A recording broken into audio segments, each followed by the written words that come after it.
પ્રજાસત્તાક દિનની પૂર્વ સંધ્યાએ પદ્મ પુરસ્કારની કરાઈ જાહેરાત। ગુજરાતની 6 હસ્તી સહિત કુલ 132 હસ્તીને પદ્મ પુરસ્કાર જાહેર કરાયા।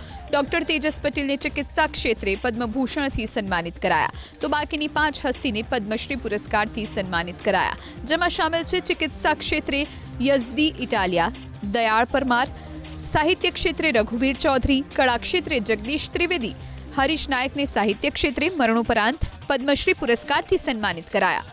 હાસ્ય કલાકાર જગદીશ ત્રિવેદીએ તેમના કાર્યક્રમો મારફત પ્રાપ્ત આવકથી કરોડો રૂપિયા દાનમાં આપ્યા છે। ખુદ પીએમ મોદીએ મન કી બાત કાર્યક્રમમાં જગદીશભાઈના સામાજિક કાર્યોની પ્રશંસા પણ કરી હતી। તો મોરબીના ટંકારાના દયાળ મુનિ તરીકે જાણીતા દયાળજીભાઈ પરમારનું આયુર્વેદમાં મોટું યોગદાન છે। 90 વર્ષની ઉંમરે પણ તેમણે અવિરત સેવા યજ્ઞ ચાલુ રાખ્યો છે, જેઓ દર્દીઓની નિઃશુલ્ક આયુર્વેદિક પદ્ધતિથી ઉપચાર કરી રહ્યા છે।